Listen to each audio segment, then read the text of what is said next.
Olá! Estamos iniciando mais um programa Movimento Empresarial, sempre aqui pela Rede Sul de TV, na parceria com a Ana Paula Rodrigues Bona. No programa de hoje, nós vamos entrevistar Professor Saul, administrador, empresário, professor, autor de mais de 20 livros, que vai conversar conosco sobre a sua experiência em gestão e nos negócios que ele atua. Também estará conosco a jornalista Laura Gluer, uma pessoa que se dedica, além de ser professora, também a trabalhar na divulgação das informações pelas empresas, pelos profissionais, colaborando com os bons negócios. Nós temos aqui o comentário da administradora Vera Brock, que vai falar a sua dica de gestão empresarial. E também sobre direito, estamos com o Dr. Giovanni Alves, trazendo as dicas jurídicas. Tudo isso e muito mais, sempre com o apoio da Sistec Contabilidade Digital, no programa Movimento Empresarial, que está começando agora.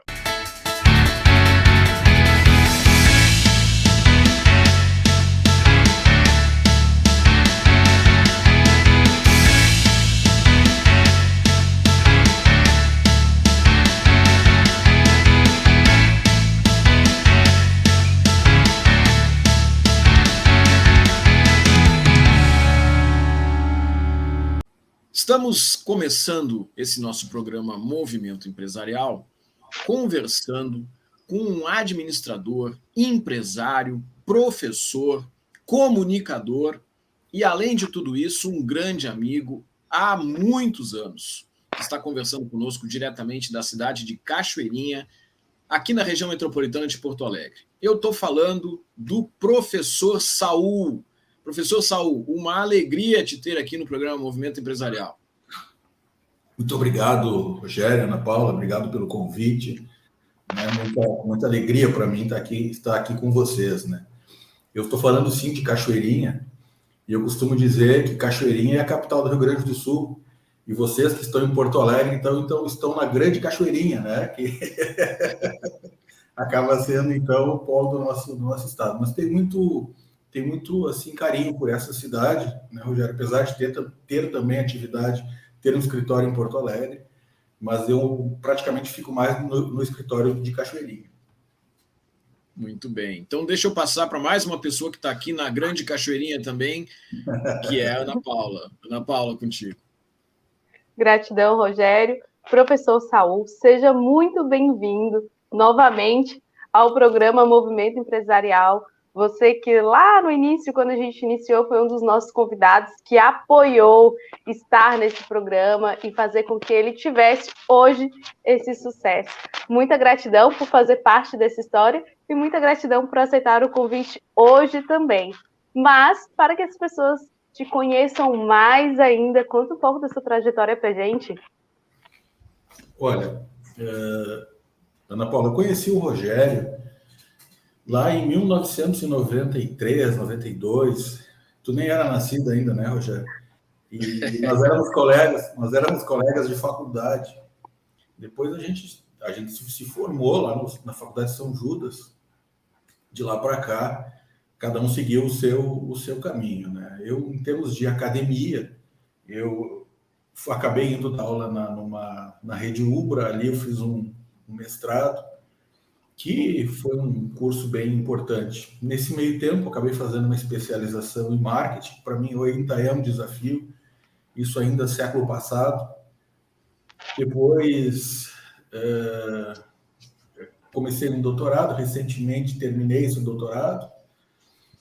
Um pouquinho antes fiz foi um grande desafio também, fazer um novo mestrado na Universidade Federal do Rio Grande do Sul, na área da engenharia daí. Então, a engenharia trouxe para mim assim a questão do raciocínio lógico. E finalizando a questão da academia, quando começou a pandemia, eu ia dar aula numa universidade, e aí começou a pandemia, acabei não fechando turma, era um emprego novo. E eu acabei indo para essa universidade fazendo curso de Direito. Então, eu comecei Direito em 2020 e, em tempo, aproveitando que eu já estudei de outras áreas, eu devo terminar esse curso de Direito o ano que vem. Então, a academia sempre teve muito na veia, muito, como é o teu livro, né, RH na veia. A academia, ela sempre teve muito na minha vida, e é até hoje. Ontem à noite eu estava fazendo prova e tal, foi um dia bem puxado até com relação a isso. E os negócios, né, Rogério e Ana Paula, em 2017, eu voltei para a área privada, RH na veia, tá aí. Eu vi os teus livros ali em cima, né? Eu também tenho, sabe? Você sabe, eu também sou escritor. Tu tens muitos livros, né? Nós vamos falar sobre os livros daqui a pouquinho. Exato. Eu gosto muito de ler, logicamente, né? E então, em 2017, eu retornei para a área privada, saindo da gestão pública, que foi uma década que eu me dediquei, assumindo algumas diretorias de empresas públicas, secretarias de municípios também. Aqui de Cachoeirinha, por exemplo, fui secretário de 2 pastas, né, Planejamento e Desenvolvimento Econômico. Mas voltei para a área privada e agora, né, devido ao direito, devido à atividade aqui da PS Capital, que está bastante intensa, eu não tenho interesse mais em voltar para a área pública e me dedico aqui e vou trabalhar até os meus últimos dias, porque é o que trabalhar e estudar é o que nos dá energia, é o que nos deixa jovens, é o que nos deixa produtivo, né? Então, quanto mais a gente estuda, mais oportunidades aparecem, mais coisas boas acontecem na vida da gente. Então, basicamente, é isso. Nós vamos falar depois dos meus livros um pouco, então eu nem vou tocar muito nesse assunto. Vamos falar. Então, deixa eu passar uma informação importante, né? O professor Saul é administrador, ele comentou, administrador assim como eu, administrador assim como a Ana Paula, empresário, como ele colocou. Então, acho que uma coisa interessante, Saul, é tu falares um pouco dos negócios que tu está te dedicando hoje, né? E me parece que um dos negócios que tu estás envolvido é a PS Capital, né? Então, comenta um pouquinho para nós o que é a PS Capital e a que ela se dedica. Bom, Rogério, na verdade é o único negócio que eu me dedico hoje, certo? Eu tive que fazer algumas escolhas, né? Então, eu venho de uma... Eu posso até falar aqui, né? A própria maçonaria ensina que primeiro é a família, depois a questão do trabalho. Eu procuro priorizar isso. Mas dentro do trabalho, eu fui fazer algumas escolhas, né? E a PS Capital é o meu foco. É lógico, participo de um programa de televisão toda semana e tudo mais, mas isso são coisas que entram dentro da própria agenda, assim como as minhas aulas na universidade, assim como eu como professor de pós-graduação agora na UX, né, na Universidade de Caxias e tal, mas a gente acaba organizando bem a agenda e tudo ocorre dentro das 24 horas. Logicamente, né, Rogério e Ana Paula, eu trabalho há muitos anos, e muitos anos, posso dizer mais de 20 anos, manhã, tarde e noite, né, por questões de opção, por gostar. Como diz um professor meu, talvez por incompetência, mas eu gosto de trabalhar os 3 turnos, assim. A PS Capital é uma empresa de tecnologia na área tributária. Nós temos 3 produtos. Um produto, o mote, o foco, certo? É a elisão fiscal. O que é a elisão fiscal? É a melhoria da competitividade da empresa através da inteligência tributária. Não atuamos, e isso é importante, até pela questão da OAB, né, e outras entidades, não atuamos na área jurídica e também não desenvolvemos nenhum projeto específico na área da contabilidade, mas temos na equipe da PS Capital, logicamente, advogados que trabalham conosco e contadores que trabalham conosco, assim como tem administradores na equipe, assim como tem engenheiro, como tem pessoal de TI. Nós somos hoje os produtos, tá? A gente faz a parte de análise de multas e autuações, são empresas que foram autuadas. O objetivo nosso com os nossos softwares é descobrir problemas nas multas que possam acarretar a extinção delas, nas autuações.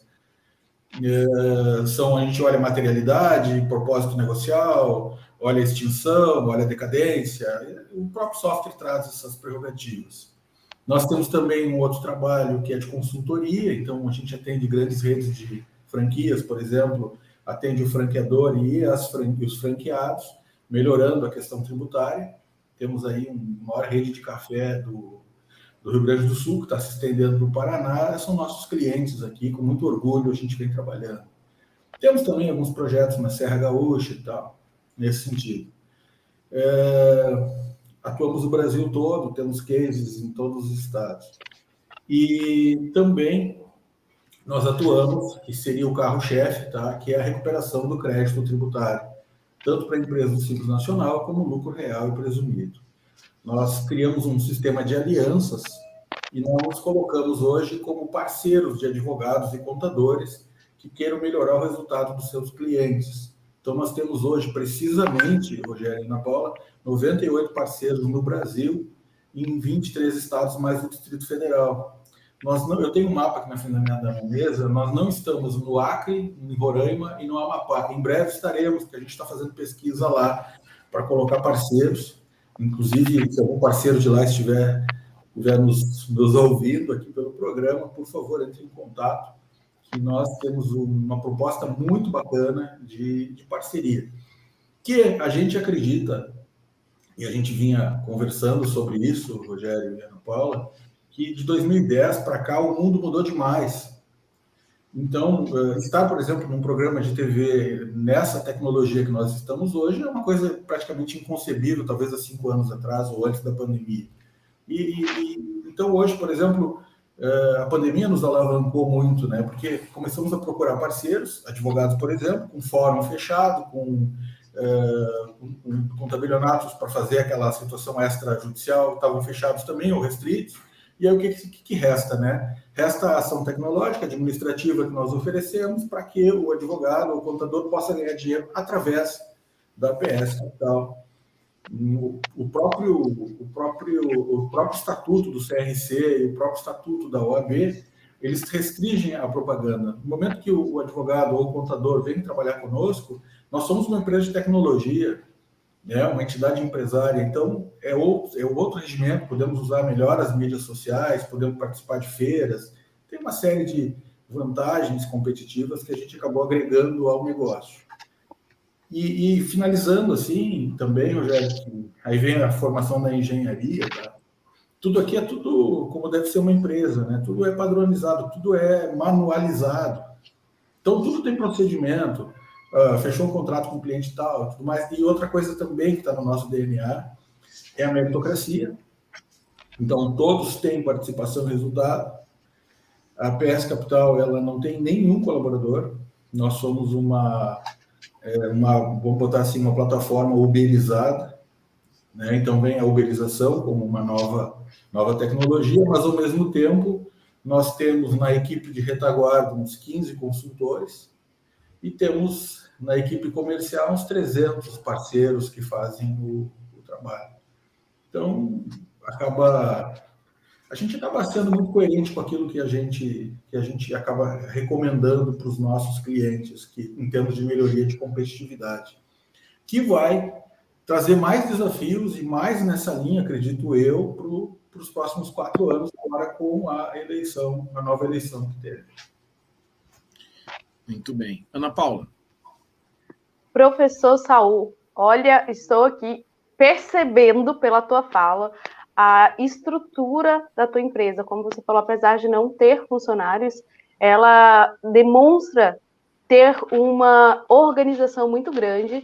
E você, sendo administrador, né, com certeza está ajustando todos os POPs e fazendo todos os procedimentos para que ocorra da melhor forma, principalmente porque, estando em quase todos os estados do Brasil, claro que tem que ter uma organização fundamental e isso traz muita credibilidade para as pessoas que irão desenvolver atividades junto à PS Capital. Mas você tinha falado anteriormente sobre os livros, gosta muito de ler e tem muitos livros. Sobre o que são esses livros, quais são os livros que você tem algum próximo para mostrar uma capa? Traz para a gente um pouco dessas informações.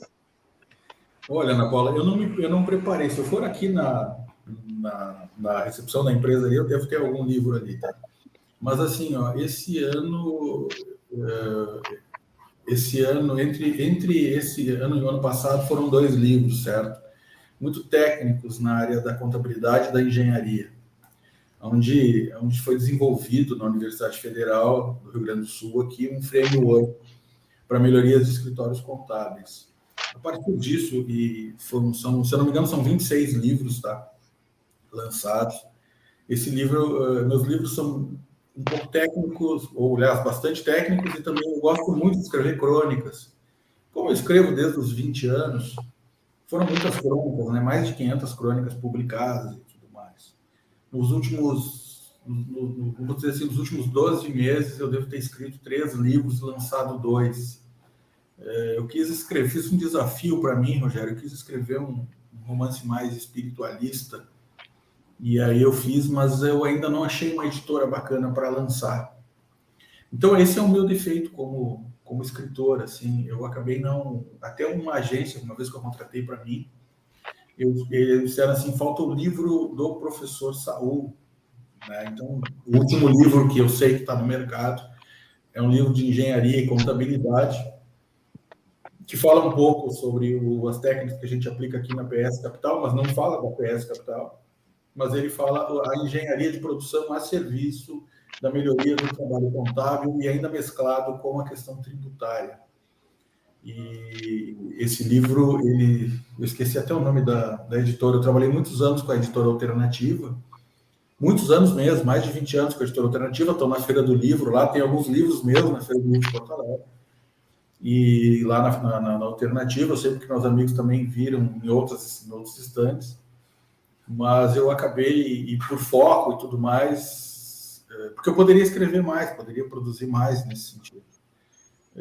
Na produção hoje, tem minha tese de doutorado, que deve ser lançada, eu não quis lançar agora, porque eu achei que o ano de 2022, ele praticamente terminou, então a partir de janeiro eu começo a trabalhar com a editora, já está negociado isso, e a partir de 2023 eu lanço esse livro, que é um tema bem inédito assim, em termos de administração, que é a espiritualidade na administração, né? No auxílio da melhoria da competitividade. Eu passei uma década estudando espiritualidade na gestão, e eu estou tentando achar aqui o nome da editora. Eu passei uma década estudando a editora Dialética, que está trabalhando em cima desse meu novo livro, e que também lançou o livro de engenharia, né? E estudei muito a espiritualidade. O objetivo era melhorar a competitividade, melhorar o resultado financeiro. Existem algumas crenças na gestão, e eu acredito que falando sobre isso, a gente acaba abrindo muito a conversa, né? Mas, assim, uma das minhas crenças na gestão é que uma empresa, a utilidade dela é gerar resultado financeiro. Então, tudo gira em torno do resultado financeiro. Quem está me ouvindo, por favor, tolerância com relação a isso, porque isso é uma filosofia de administração. O que eu entendo, certo? E aí, quem é que me inspira nisso, né? Me inspira, são dois pensadores, o Falcone, que é brasileiro, e ele traz exatamente, no livro O Verdadeiro Poder, ele traz exatamente isso, que o foco da empresa deve ser o resultado financeiro, e ele traz assim o resultado financeiro, depois a melhoria do atendimento ao cliente, depois atender bem as pessoas e depois atender bem a sociedade. E aí ele inverte isso dizendo que o administrador deve atender bem a sociedade para poder atender bem as pessoas, para as pessoas atenderem bem os clientes e isso trazer, então, resultado financeiro. Então, o foco hoje do desenvolvimento para ter um bom resultado financeiro é atender bem as pessoas. E aí tu vai ter um bom atendimento para a sociedade para cima. Então, são crenças que eu acredito.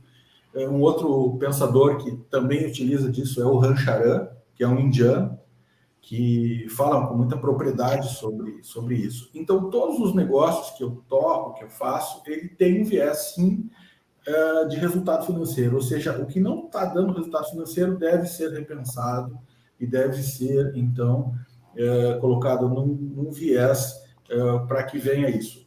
Quando tu fala isso, muitas vezes, tu acaba agredindo, quando tu não explica tudo o que tem que fazer, tu acaba agredindo muitos empreendedores, principalmente, professores, pessoal talvez com um viés mais social, sociólogo e tal, mas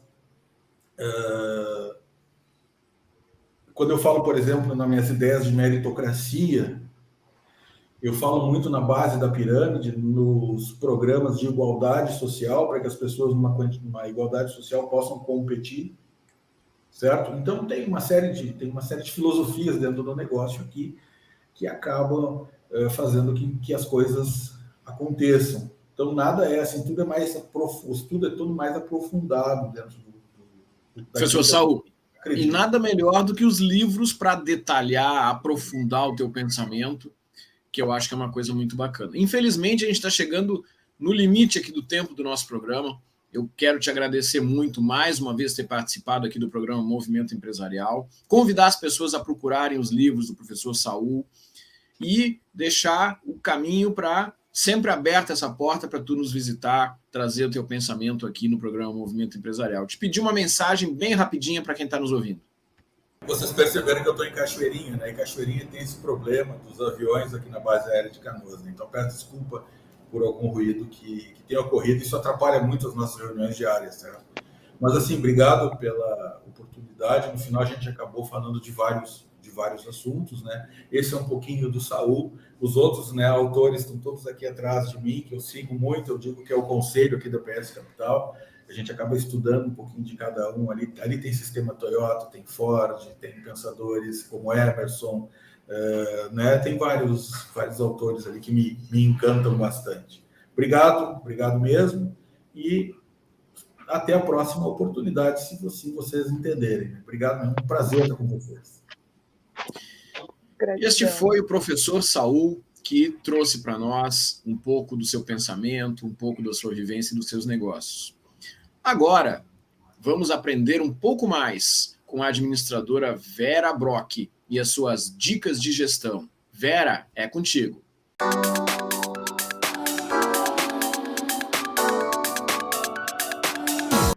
Olá!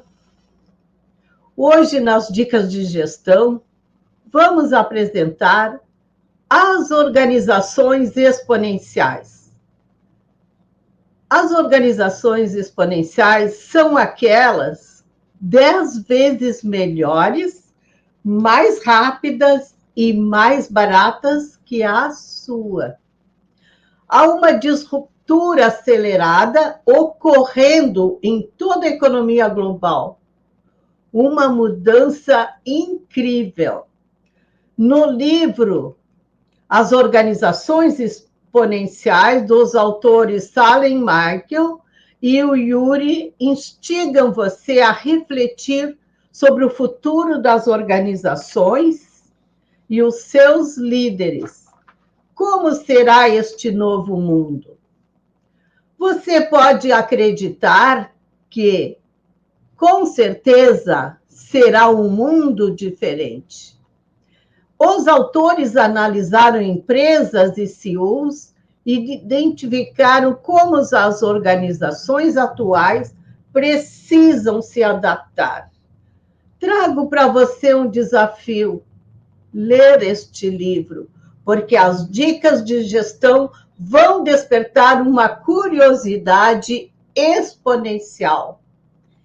Então, a definição mais próxima de organização exponencial que encontramos é aquela cujo impacto ou resultado é desproporcionalmente grande, pelo menos 10 vezes maior, comparado aos seus pares, devido ao uso de novas técnicas organizacionais que alavancam as tecnologias aceleradas, reduzindo espaço e tempo. Quantos trabalhadores tem na sua empresa?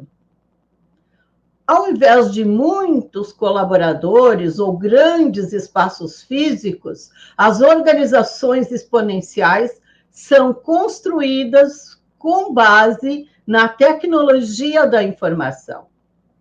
Inúmeras empresas que se transformaram, inovaram de forma acelerada, da Kodak à IBM, da Microsoft à Tesla, a fotografia de um grande exemplo.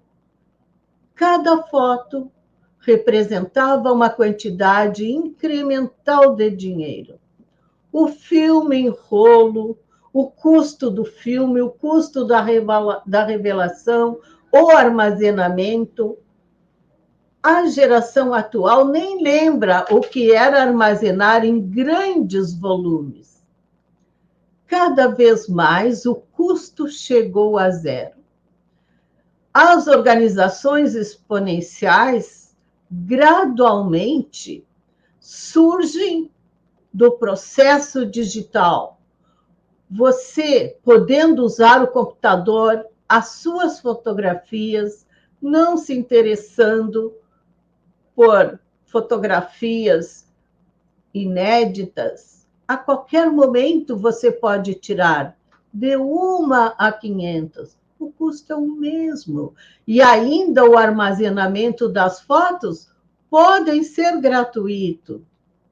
Outro exemplo de organização exponencial é a Uber e tantos outros. Você se depara com as transformações digitais. Empresas produtoras de mapas e atlas foram gradualmente substituídas por GPS, que, por sua vez, foram substituídas por sensores de smartphones.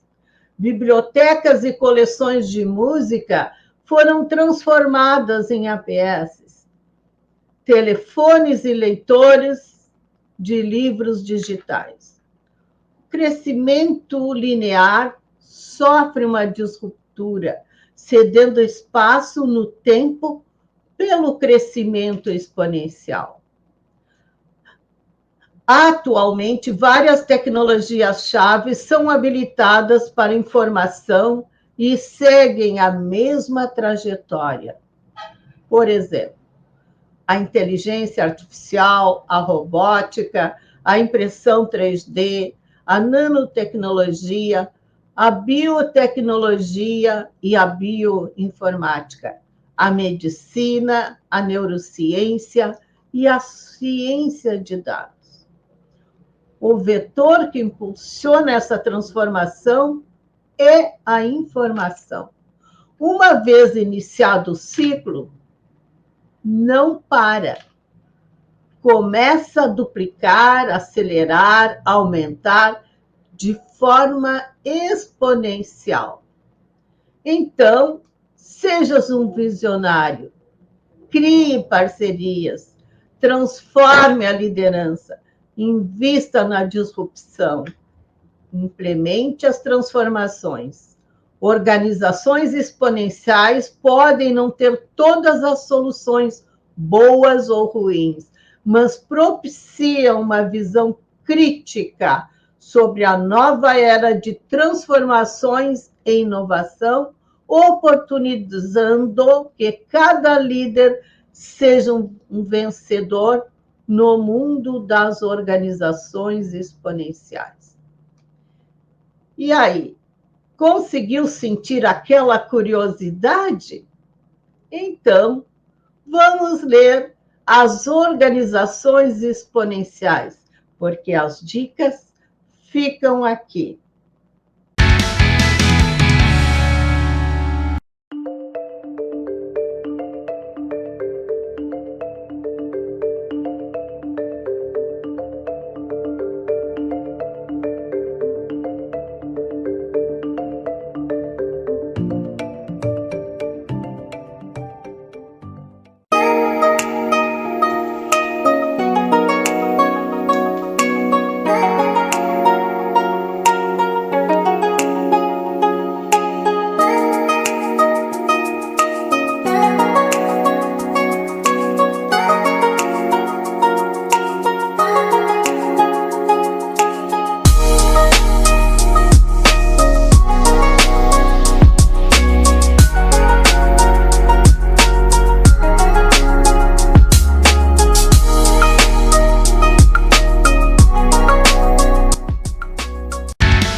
Estamos de volta com o programa Movimento Empresarial e nós vamos conversar agora com uma pessoa que tem uma trajetória neste universo da comunicação muito interessante.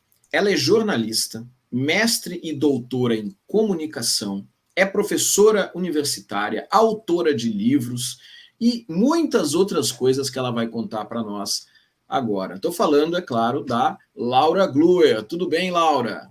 Tudo ótimo, prazer estar aqui com vocês, Ana Paula, Rogério, no programa Movimento Empresarial e estar colaborando nessa discussão tão importante para a gestão das empresas.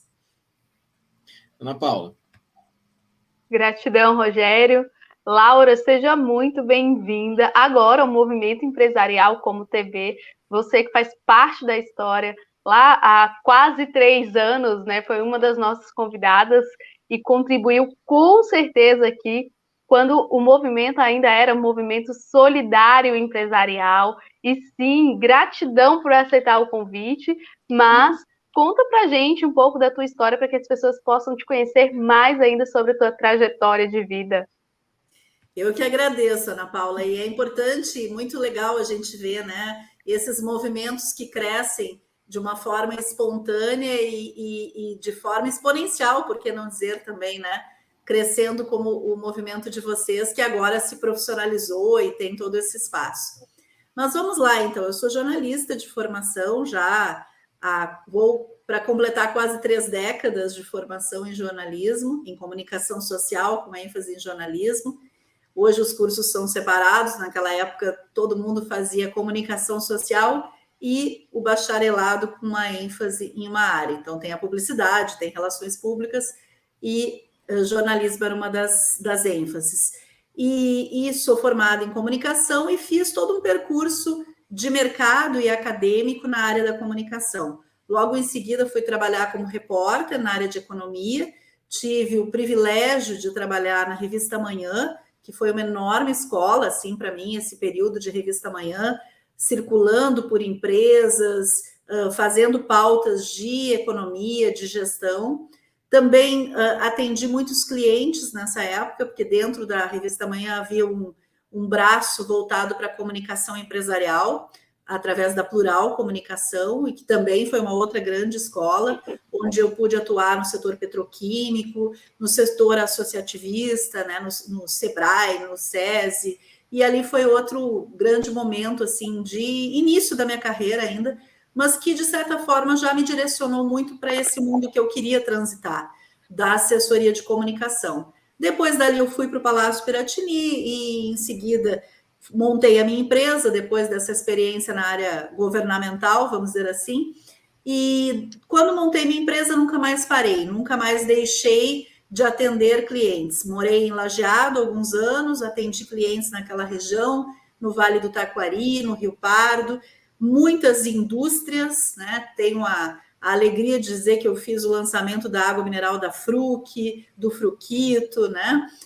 Também trabalhei com a Excelsior de Santa Cruz, com outras indústrias aqui em Porto Alegre, também a Memphis, né, que é do setor de perfumaria, e nunca abandonei essa atividade de assessora de imprensa desde então. Claro que no meio disso surgiu a vida acadêmica, que acabou me tirando um pouco também da área mais de assessoria, né? Eu continuei por muito tempo, mas me dedicando muito a essa vida de docente. Fiz mestrado, fiz doutorado, fui coordenadora de curso, e hoje, depois de ter saído das universidades, eu posso dizer que eu estou retomando num outro ritmo essa questão acadêmica. Eu fiquei um tempo fora da sala de aula, e esse ano de 2022, para minha alegria, eu voltei. Mas eu voltei num ritmo um pouco mais suave, então hoje eu tenho 2 turmas por semana, o que me permite também ter mais tempo para outras atividades profissionais e poder me dedicar ao que eu mais gosto, né, que é lidar com alunos, é formar novos profissionais. Então, em resumo, acho que é um pouco isso. Esses 30 anos eu resumi em 3 minutos.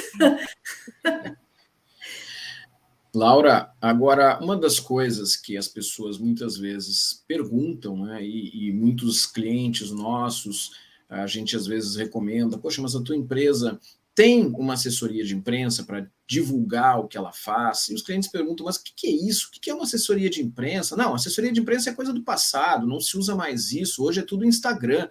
Então eu queria te pedir para tu explicar o que é assessoria de imprensa e se tu concorda que hoje o mundo é só mídias sociais. O termo assessoria de imprensa, ele até já está um pouco mais ultrapassado realmente, né? Porque o que a gente faz é muito mais do que só relacionamento com a imprensa, né? A gente trabalha a fonte, como nós chamamos, né, em diferentes plataformas com diferentes públicos. Então, hoje o termo mais correto, já há algum tempo, né, não de agora isso, seria assessoria de comunicação, né? Então, nós usarmos todas as ferramentas da comunicação para potencializar essa visibilidade dos nossos clientes, e o nosso objetivo sempre deve ser construir uma boa imagem e uma boa reputação, que não é a mesma coisa, né? A imagem ela é mais sazonal e a reputação é mais perene. E o nosso objetivo, então, é construir boas imagens para que a gente, no final, tenha uma ótima reputação, ou tenha uma reputação ilibada, né? Enfim.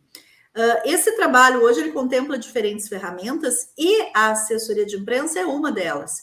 Mas eu diria para vocês que não perdeu a importância, porque por mais que as redes sociais elas sejam muito importantes e eu preciso ter essa presença nas redes sociais, dependendo do meu negócio, o Instagram será mais importante ou o LinkedIn.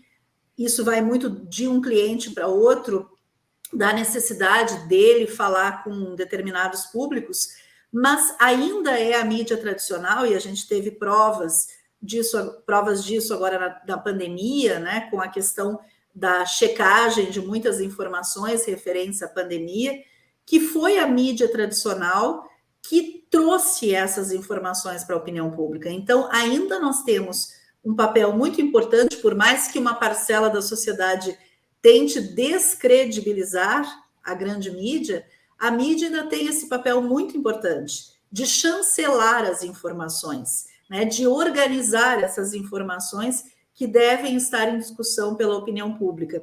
E quando eu tenho um grande veículo que vai lá e publica um artigo do Rogério, não é o Rogério colocando na rede social dele apenas, é o veículo entendendo que aquele tema que o Rogério está abordando no artigo é importante e dando um carimbo, dando uma chancela de credibilidade.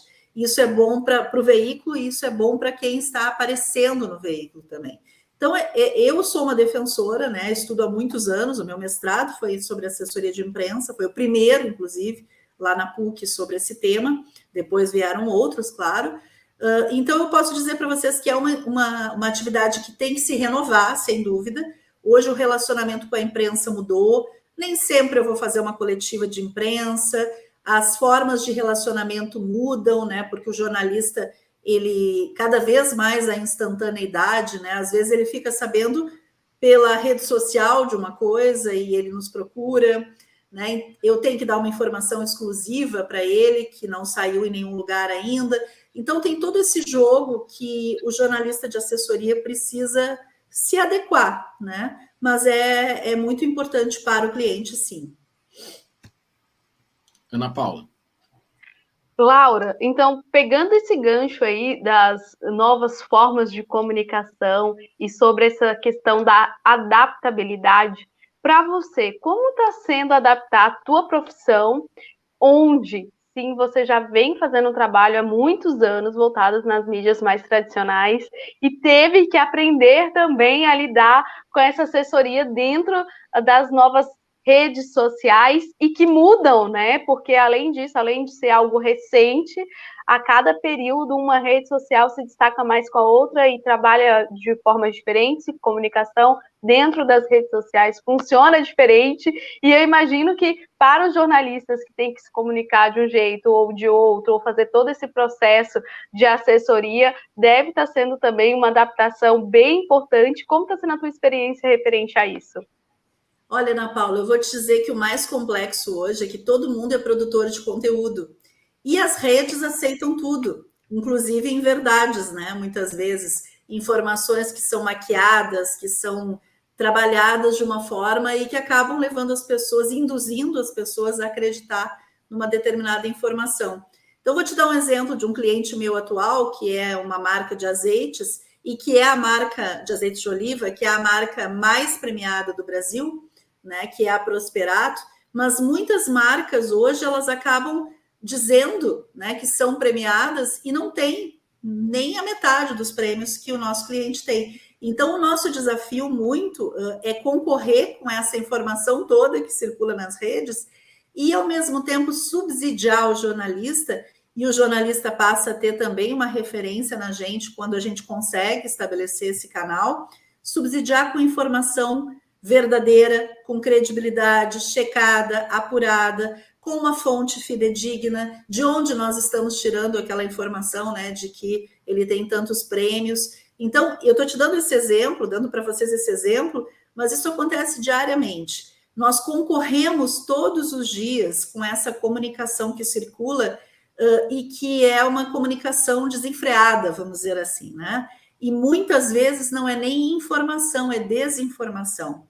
Então, o nosso trabalho ele tem que ser muitas vezes um trabalho de esgrima com essas coisas todas. Mas, claro, eu acredito no bom e velho jornalismo, na informação bem apurada, no atendimento personalizado, tanto do cliente quanto do repórter. Se um repórter me ligar agora, nesse momento eu estou aqui com vocês, eu não vou atender, mas daqui 5 minutos, quando eu sair depois da entrevista, eu já vou estar dando retorno.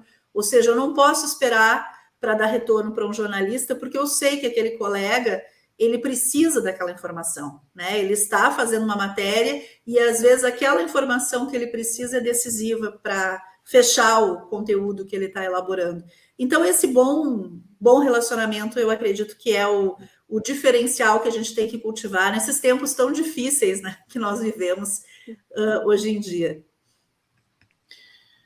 Há alguns anos foi até criado um termo chamado pós-verdade, que na época ali no início do governo Trump nos Estados Unidos, quando, vamos dizer assim, deu uma acelerada no processo de fake news em redes sociais. A minha pergunta é nesse sentido, tá, Laura? Que tipo de vacina a gente pode ter contra fake news? Porque tem pessoas... Hoje eu participei, inclusive, de uma enquete que era assim, qual é a rede social, qual é a fonte de informação que, em primeiro lugar, você acessa de manhã cedo? E, por incrível que pareça, isso foi no Instagram de uma pessoa, aparecia lá, 70% Instagram.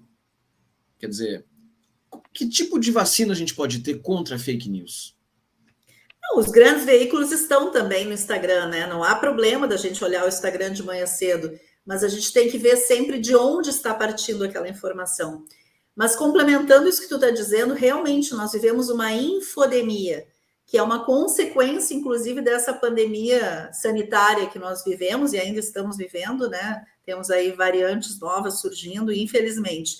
Mas a grande vacina, se é que existe uma vacina, é a informação e a educação. Eu tenho defendido muito isso nos últimos tempos, que é preciso fazer uma educação para o consumo de mídia, um letramento, como se fala. Eu fiz um curso na Universidade da Pensilvânia, há uns anos atrás, logo quando se começou a falar de fake news, nos Estados Unidos começou a se desenvolver alguns conteúdos, e eu fiz um curso chamado Media Literacy, que era um curso de letramento para a mídia. E ali se conseguia, claro, era um curso mais para jornalistas e estudantes de jornalismo, mas eles trabalhavam como que nós poderíamos separar o joio do trigo, como que nós poderíamos identificar quando uma notícia é falsa ou quando uma notícia é verdadeira. Se já é difícil para nós, imagina para o cidadão comum, né, que não tem nenhum conhecimento de fazer essa triagem. Então, a grande vacina, se é que existe uma vacina, é a educação. Assim como se estimula que tenha educação financeira, que tenha educação sexual, que tem uma série de novas disciplinas e conteúdos nas escolas, deve haver também uma educação para o consumo de mídia, para que as pessoas sejam mais críticas em relação àquilo que elas recebem, né? E tu falou da pós-verdade, né, Rogério? É muito importante a gente fazer uma reflexão sobre isso. Essa semana lá na SPM nós estávamos fazendo uma revisão para o ENAD, que vai acontecer daqui a alguns dias, e um professor falou do fim do fato. A gente até achou que é um bom título para um livro isso, Fim do Fato. Existem muitas verdades, sim, hoje. Eu não posso dizer que existe uma verdade absoluta sobre nenhum tema, quase, né? Mas é preciso que a gente se aproxime o máximo possível dessas verdades para daí construir a nossa versão sobre os fatos, né? Não ficar apenas apegado a uma versão ou a outra, né? Tem uma verdade absoluta e inexorável, Laura, que é o tempo da nossa entrevista que está chegando ao final, e eu vou passar para a Ana Paula. Está tão boa a conversa. Quando tá bom, passa rápido, né? E se passou rápido é porque está bom. Mas, Laura, muita gratidão pela tua participação, por você trazer o seu lado, né, das informações, o lado do jornalista, como enxerga todas essas informações, essa avalanche, né, de informações. Mas a gente pede para que você possa deixar uma mensagem final para as pessoas que estão nos assistindo. Bom, a mensagem final é essa aqui, ó, é o título do meu livro, tá? Assessoria não é acessório. Ele está esgotado, mas eu pretendo, ano que vem, estar lançando uma nova edição dele, se Deus quiser, muita gente me cobra. Ele tem a versão online também, que o pessoal encontra né, nas plataformas de livros, mas o que eu acho importante a gente pensar é isso, né? Que a assessoria não é um acessório na gestão das empresas. Nenhuma assessoria é. Nem a assessoria contábil, nem a assessoria jurídica, e a assessoria de comunicação não é também um acessório, ela é estratégica, né? Ela é fundamental, ela constrói a imagem, ela trabalha a longo prazo a reputação, e temos ótimos profissionais no mercado, né? Tem ótimos profissionais saindo, eu ajudo a formar alguns deles, e é isso, né? E quando vocês quiserem, eu volto para a gente continuar o papo. Obrigado, Laura. É sempre muito bom conversar com pessoas que entendem do assunto que a gente está conversando. Então, uma alegria te ter aqui com a gente. Mas tu falaste em assessoria jurídica. Então, olha só, nós temos, desde a semana passada, aqui no programa Movimento Empresarial, colaborando com as dicas jurídicas, o Dr. Giovanni Alves. E ele vai trazer para nós mais uma informação importante para a nossa reflexão. Dr. Giovanni, agora é contigo.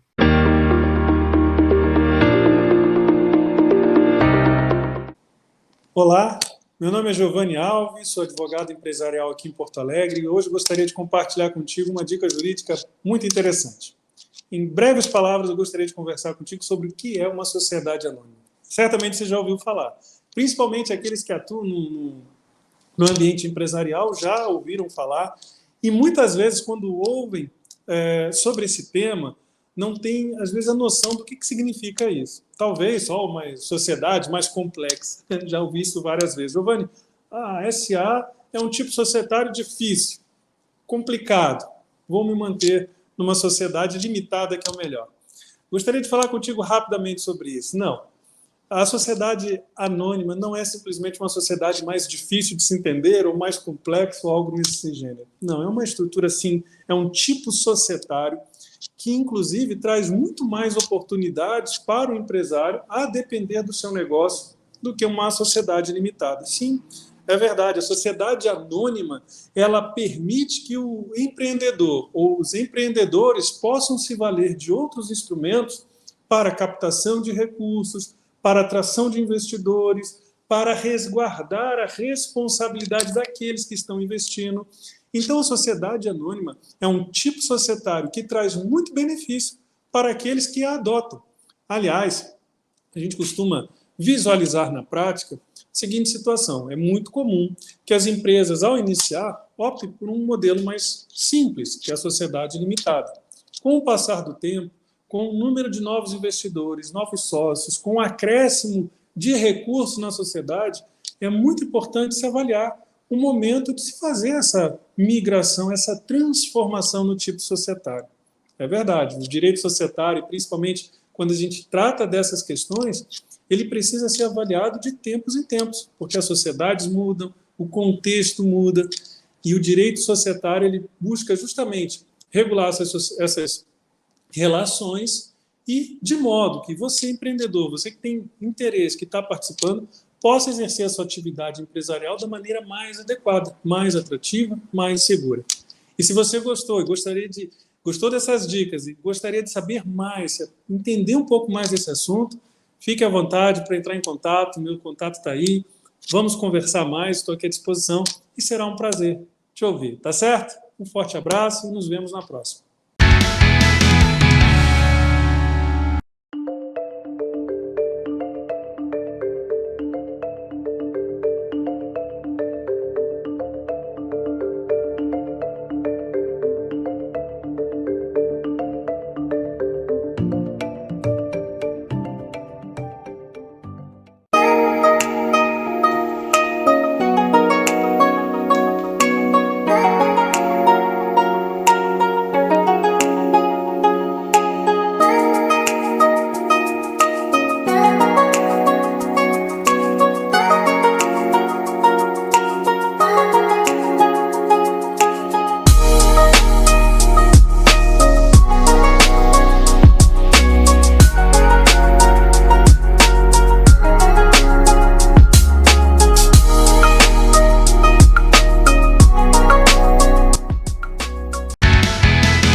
Estamos retornando este último bloco do programa Movimento Empresarial, depois de ter tido essas aulas incríveis com os nossos convidados, com os entrevistados, com as dicas.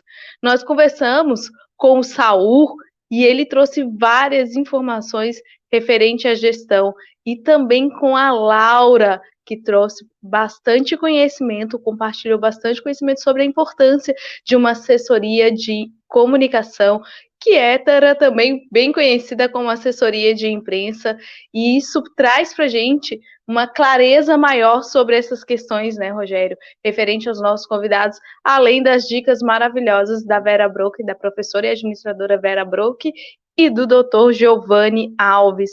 Mas, Rogério, referente ao Saul, referente à gestão, que é muito do nosso público que assiste aqui, o que você pode contribuir da fala dele aqui nas nossas conclusões? Ana Paula, uma das coisas que o Saul trouxe é que é muito importante a gente sempre fazer a conexão entre aquilo que é dado em sala de aula, e ele é professor, com aquilo que acontece nas organizações. Então, o Saul compartilhou conosco um pouco da trajetória dele. Hoje ele está à frente da PS Capital, que é uma empresa que oferece uma série de soluções para renegociação de situações que envolvem as empresas, questão fiscal. E é interessante perceber que quando a gente procura enxergar de que forma a gente consegue colocar em prática aquilo que se aprende em sala de aula, a gente percebe que muitas vezes as empresas elas permanecem fazendo equívocos, vamos dizer assim, na gestão, apesar de saberem que não devem fazer isso. E por quê? Muitas vezes porque é difícil modificar um comportamento dentro de uma organização. Então, uma das coisas que a gente vê são erros na parte de controles financeiros, na parte de controles fiscais, e tudo isso são situações que a gente sabe que precisam ser feitas de uma outra forma, mas nem sempre é possível. Então, quando nós temos uma empresa que tem uma dificuldade para fazer uma transformação, em muitos casos é necessário um olhar externo, porque por vezes os gestores, por vezes a diretoria não consegue fazer aquelas mudanças, ou por resistência de parte das pessoas que estão lá, ou muitas vezes por não conhecer com profundidade aquilo que tem que ser feito. Então, a chegada de alguém de fora para enxergar possibilidades, para colaborar com as mudanças que têm que ser feitas, isso é algo muito salutar. E por isso, o papel de consultores, de assessores, que vão justamente chegar, identificar situações que muitas vezes as empresas já sabem que existe e trazer um relatório mais aprofundado daquilo que tem que ser modificado, apresentar possibilidades de mudança e, a partir daí, trabalhar junto com a empresa para fazer essas transformações. Então, eu acho que esse é um dos pontos mais importantes, assim, nessa vinculação entre aquelas coisas que são trazidas em sala de aula e a prática dentro das organizações. Sim, Rogério, e ainda ele trouxe uma informação bem legal para a gente, que a equipe dele não está aqui em Porto Alegre em sua totalidade, estão, né, em vários estados os profissionais atuando juntamente com ele, e a gente começa a perceber de forma prática justamente essas atuações de empresas próximas a gente, que atua dessa forma, de ter profissionais com culturas diversificadas, com ideias diferentes, que isso contribui muito para novas ideias, que é a diversificação dessas equipes. Muitas vezes, quando a gente ouve falar que empresas têm equipe com pessoas, com profissionais de diversos lugares, normalmente a tendência das pessoas é pensar assim, é uma grande empresa, somente isso acontece se a empresa tiver uma boa estrutura, e a gente começa a ver na prática empresas de pequeno porte que têm a sua estrutura assim também, e que é muito possível e que traz bastante resultado. Mas, Rogério, vamos falar aqui agora, fazer um comentário sobre as informações que a Laura trouxe para a gente, que também foi de grande valia. A Laura Gluer, ela é uma jornalista, e dentre as diferentes atividades dela, ela tem um livro também, que é Assessoria Não é Acessório. Ela é professora universitária, e ela trouxe uma discussão a respeito do papel da assessoria de comunicação e da assessoria de imprensa. Isso é muito importante. Por quê? Porque é a forma como as empresas e as pessoas dão conhecimento para os veículos de comunicação, e aí a gente pode falar dos veículos tradicionais, como esse que nós estamos aqui agora, uma televisão aberta, a Rede Sul, por exemplo, seja um jornal, seja uma rádio, mas também as mídias sociais, YouTube, Instagram, tudo isso também faz parte, blogs, do papel que uma assessoria de comunicação faz, ou seja, leva a informação que a empresa está fazendo alguma coisa, que uma pessoa está fazendo alguma coisa, para que seja divulgado nesses ambientes. Em vários casos, aqui no programa Movimento Empresarial, nós recebemos sugestões de pauta, inclusive a gente convida os nossos telespectadores sempre a sugerirem uma pauta para que chegue aqui para o nosso programa, através do direct lá do Instagram, Movimento Empresarial. Mas, muitas vezes, além dos nossos telespectadores, nós recebemos de assessorias de imprensa, pessoas que trabalham justamente divulgando ações que são feitas por outras pessoas, por outras organizações, profissionais, e histórias muito interessantes chegam ao conhecimento dos veículos de comunicação desta forma. Como é que seria se não houvessem esses profissionais fazendo essa intermediação?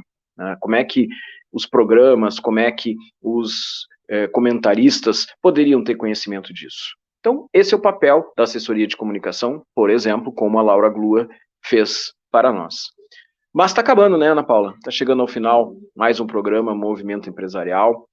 Na terça-feira que vem, nós estaremos de volta, eu e a Ana Paula, às 21h30 na terça-feira, aqui pela Rede Sul. Então, Ana Paula, até terça-feira. Até terça-feira, e vão lá nas nossas redes sociais, nos sigam nas redes sociais, Movimento Empresarial, Instagram, YouTube, Facebook, e se você quer ser um dos apoiadores, patrocinadores deste programa, entre em contato conosco.